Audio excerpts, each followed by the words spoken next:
Karaniwan para sa mga tao na magkaroon ng iba't ibang mga reaksyon sa mga katulad na sitwasyon tulad ng kung paano tinatamad ang ilan pag-araw ng Lunes, habang ang iba ay excited na dumating ito, at kung gaano kasaya ang karamihan sa mga estudyante sa pag-iisip ng mga kanseladong klase, ngunit mayroon din naman na nanghihinayang kapag walang pasok.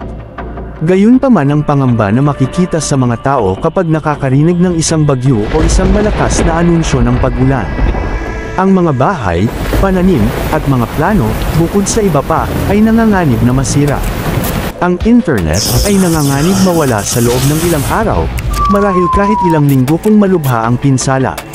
At aminin man natin o hindi, lahat tayo ay umaasa sa internet, mula sa mga gawaing pang-akademiko hanggang sa mga responsibilidad sa trabaho hanggang sa mga pag-update sa mga social media, panunood ng mga movie, hanggang sa gawaing bahay, appliances, sasakyan, mga bank transactions hanggang sa mga construction, at sa lahat halos ng gawain sa araw-araw, internet ang nangungunang kailangan ng sangkatauhan. Sa madaling salita, ang mga bagyo ay pinakauna sa listahan ng pinakamapanganib na banta sa buhay ng tao. Ngunit sino ang mag-aakala na ang araw, oo tama ang narinig mo kaibigan, ang araw o bola ng init at liwanag na karaniwan nating iniuugnay sa magagandang araw at saya ay maaaring makagulo sa ating mga digital na buhay, at makawasak sa internet ng higit pa sa magagawa ng mga bagyo. Magandang araw, welcome sa Barkada Playlist. Sa video natin ngayon ay tatalakayin natin ang kinatatakutang solar superstorm na maaring tumama sa mundo at ano-ano nga ba ang pinsalang maaaring idulot nito sa atin at sa ating mundo. Ano nga ba ang solar superstorm? Sa isang eksklusibong ulat ng Fox Weather, sinisiyasat ng mga siyentipiko ang posibilidad ng isang solar superstorm na tumama sa mundo. Ngunit ano nga ba ang mga solar storm? Para sa mga hindi pa nakakaalam, ang Northern Lights ay isang pangunahing halimbawa nito. Bagamat ang araw ay maaaring mukhang kalmado sa mata, ito ay talagang patuloy na gumagawa ng enerhiya ng solar storm. Ang mga solar storm ay karaniwang may kasamang duo o solar flare, na maihahalin tulad sa isang flash ng muzzle, at mga coronal mass ejections, na parang mga putok ng kanya na nagtutulak ng sobrang init na bagay patungo sa Earth at pinipihit ang magnetic field nito. Si Professor Peter Becker ng George Mason University ang nangungunang investigador ng proyektong tumitingin sa mga solar superstorm. Ayon sa kanya, ang internet ay naimbento sa panahong medyo kalmado pa ang araw. Kasalukuyan itong nahaharap sa isang yugto ng hindi pa naganap na kaguluhan, gayunpaman, ito ay maaaring magdulot ng problema para sa technology at infrastructure. At dahil dito, isang internet apocalypse ang maaaring maganap. Ayon kay Becker, ang araw ay pumapasok sa isang aggressive na aktibidad.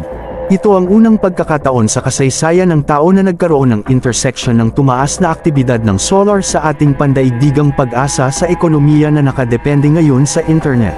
Bukod sa internet, ano pa ang maaaring maapektuhan? Sinasabi ng mga eksperto na ang mga solar storm ay malamang na hindi magdulot ng direktang pinsala sa mga tao, ngunit magdudulot ito ng malaking banta hindi lamang sa internet, kundi sa mga satellite sa matataas na orbit sa kalawakan.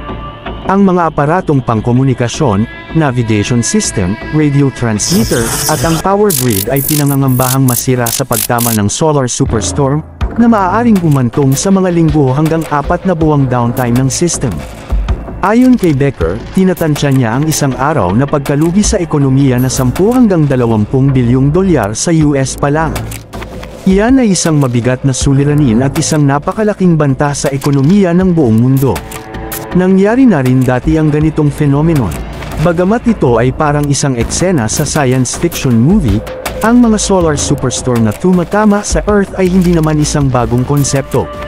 Tinukoy ni Becker ang kaganapang Carrington noong 1859 bilang ang huling pagkakataong nakarating sa Earth ang isang coronal mass ejection.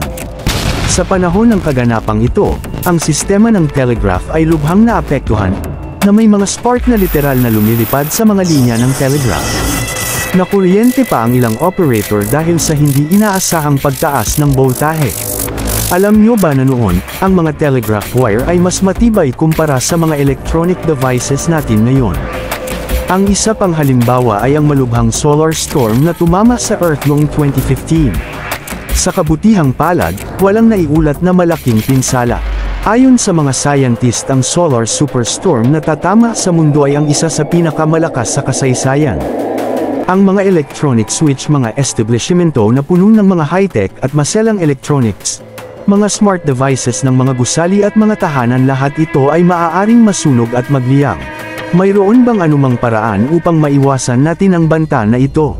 Si Becker at ang kanyang team ay nakafocus sa fenomeno na ito. Ayon sa kanya, hindi namin makokontrol ang pag-init ng araw, ngunit gumagawa na kami ng isang sistema ng maagang pagbibigay ng babala. Ito ay sa pamamagitan ng aming cosmic weather forecast na magbibigay ng mabilis na impormasyon sa mga potensyal na pagtama ng solar storm sa ating mundo. Ipinaliwanag din ni Becker na malalaman natin kung kailan talaga makakarating patungo sa Earth ang mga solar storm na ito, at magbibigay kami ng humigit kumulang 18 oras hanggang 24 na oras ng babala bago ang mga particle na iyon ay makarating sa mundo at magsimulang manggulo sa magnetic field ng Earth. Binigyang diin din ng propesor ang kahalagahan ng mga minuto sa mga sitwasyong ito, dahil ang maagap na paghahanda ay maaaring makabawas sa epekto ng pinsala. Sa maikling panahon, kung may mga early warning, ang mga maagap na hakbang gaya ng paglalagay ng mga satellite sa safe mode at pag-offline ng mga transformer ay makakatulong na maiwasan ang malawakang pinsala. Gayunpaman, ang totoong game changer ay nakasalalay sa pangmatagalang diskarte sa pagpapatibay ng mga system o sa pagprotekta at pagpapatibay ng internet. Kabilang dito ang pagpapalakas ng ating digital na infrastruktura upang mapaglabanan ang pagtama ng mga solar storm. Ngunit tulad ng sinabi ni Becker, hindi ito kasing simple ng pag-flip ng switch. Ang proseso ay nangangailangan ng pinansyal na pondo, na ayon sa kanya ay $1 trilyon upang maging maayos ang pagsasagawa ng proyektong ito. Nagustuhan mo ba ang content natin ngayon, kaibigan? Kung oo ay huwag mong kalimutang mag-subscribe at mag-like para lagi kang updated sa mga content natin sa future. Maraming salamat sa panunood, pagpalain kayo ng ating Panginoon.